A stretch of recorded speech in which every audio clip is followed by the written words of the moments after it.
For today's video guys ay magluluto ako ng gulay.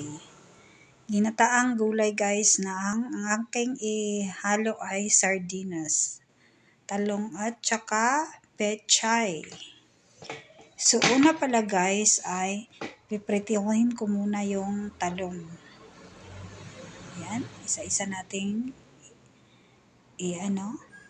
prituhin. Yan. Nasa inyo na guys kung paano nyo hiwain yung talong. Ayan. So, pasensya na kayo guys. Kasi magalaw ang aking video dahil ako'y nag-iisa lang guys. Wala kasi akong lalagyan para magstay lang sana yung video ko guys. So, kailangan kong hawakan. So, mahirap pag wala tayong taga-video. Ayan. So, baliktarin natin guys. Ayan. Sa akin naman, hindi naman kailangan ng yung medyo, yung lutong-luto. Basta lang maprito siya konti. Kasi pag, kasi guys, pagka nilunod mo kasi siya agad na, hindi siya nakaprito. Parang siya ba? Parang matigas yung talong. Matagal siya maluto. So, kaya ganun lang ginawa ko guys. Pinrito ko muna siya. Tsaka para para masarap yung talong. Ayan.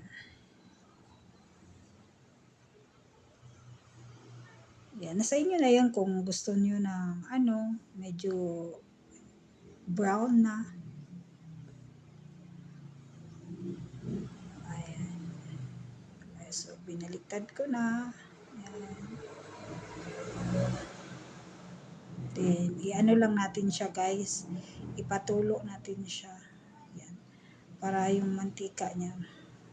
Magtulo yung mantika niya guys. Hindi. Kasi ang talong, malakas ang talong magsipsip ng mantika.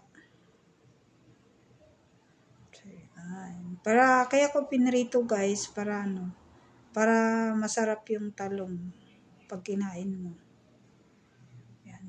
Para hindi siya kasi matagal siya lumambot eh. Then kung iniisip ko kasi, kung hindi ko siya prituhin, baka tawag nito, matuyo na yung gata, hindi pa maluto yung talong. Kaya ganun ang ginawa ko guys. Diniskartehan ko na lang.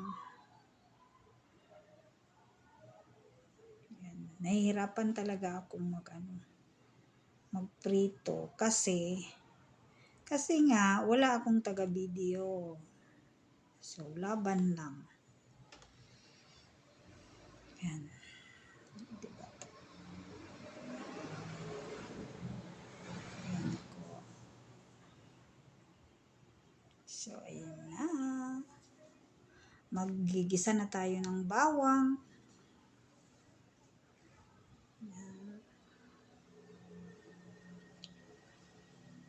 Ang cute ng bawang ko guys. Kunti lang. Nagtitipid. Siyempre, mahal ang ngayon. Mahal ang bilihin guys, kaya kailangan magtipid. Diba? Basta may bawang lang.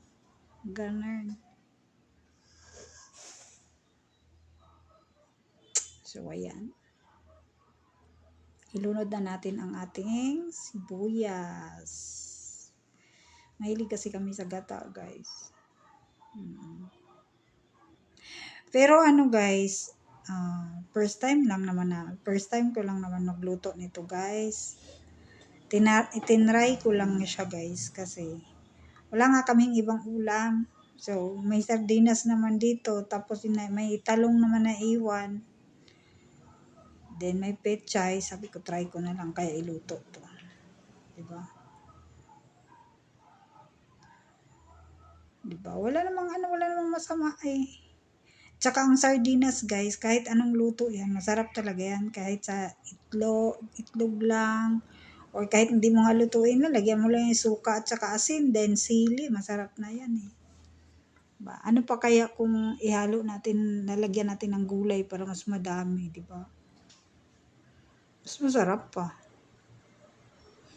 Diba? O, ganyan lang guys. Una natin ilunod yung sardinas. Then pagkulo, saka natin ilunod yung ating gata. Yung gata niyan guys, ano talaga yan siya guys? Niyog talaga yan. Hindi yan yung ano, ang tawag ba yung nasa sachet guys? Coco Mama. Ayoko yun guys. Tsaka mahal kaya yun, kumpara mo pag ano ka, bumili ka ng niyog, makakapili ka ng niyog na ano, makakapili ka ng maliit or medyo malaki. Kasi pag maliit lang, syempre mura lang. Yung sa maliit, makakabili ka na ng ano, tig 35. Samantala yung ano, 50 plus yun. Tapos hindi pa siya masyadong masarap. So nagdagdag pala ako dyan ng sili guys. Inuna ko muna yung tangkay ng pechay. Yan. O, diba?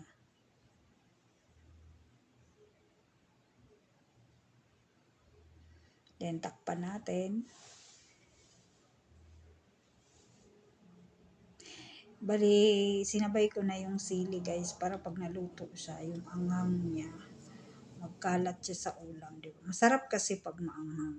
Yung ano naman dyan, yung sardinas na nilagay ko is maanghang na talaga yun. Hindi ako kontento guys, mahilig ako sa maanghang. Kaya naglagay talaga ako ng sili. Then, ilagay natin yung dahon ng pechay. Yan.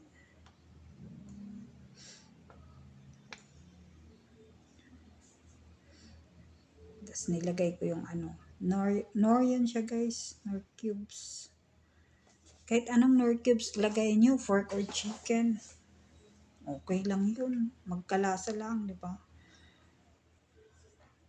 Yan, nilagay ko na yung talong sa itaas ng pechay.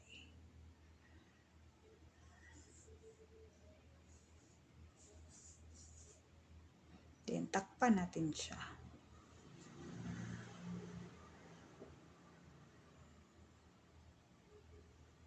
Yun. Antayin natin siyang kumulo. Ayan. Magbilang tayo. 1, 2. Ayan, di ba? Ang galing. Ang bilis. Binilisan ko na yan, guys. Para ano, hindi na humaba yung video. Mahaba na nga eh. Ayan. O, di ba? Medyo malambot na yung pechay. Mausok-usok pa. Wow, di ba guys? Ang sarap niyan. Kala nyo ah. Try nyo kaya iluto yan. Masarap talaga yan. Try nyo. 100% sobrang sarap. Magluto nga ako ulit niyan guys eh. Kasi sa simbahan namin guys, meron kaming ano eh. Every ano, katapusan ng buwan, nag-aano kami guys, yung parang nag-iipon-ipon kami mga members. So, uh, by group kami na nagluluto. Tapos, ayun, ito yung parang gusto kong dalhin sa simbahan.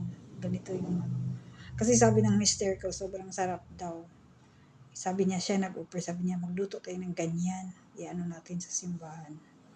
Para maiba. Sabi niya gano'n. So next month, parang kami na naman magluluto. So ayan, ang sarap yun guys. I-try nyo talaga yan. Super sarap.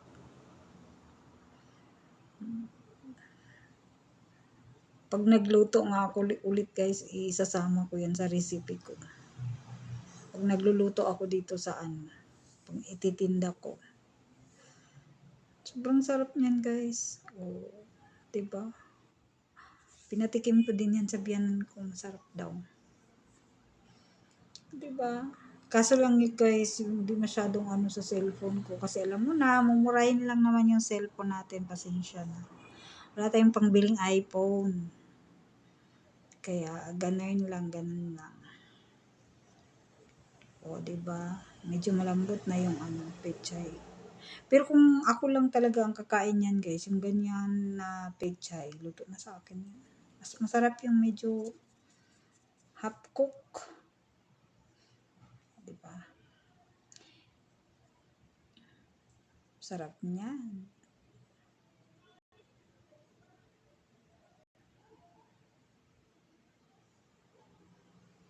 Try nyo rin yan guys. Sobrang sarap. Hindi kayo magsisisi. Try nyo iluto. Pero ewan ko lang kung kukumama kung ganun din ba ang lasa. Pero sa ano kasi iba talaga pag pure niyog talaga yung ginamit natin eh. Mas masarap talaga pag pure niyog. 'Di ba? Nakakatakam. Oh. Sarap niyan, guys. Try nyo iluto 'yan. Sobrang sarap niyan. Makakalimutan nyo talaga yung asawa nyo. Yung mister nyo pag nakatikim kayo ng luto na ganito. Yan. So, ano pang hinihintay nyo, guys? I-try nyo na rin magluto ng ganito para masubukan nyo kung ano yung sinasabi kong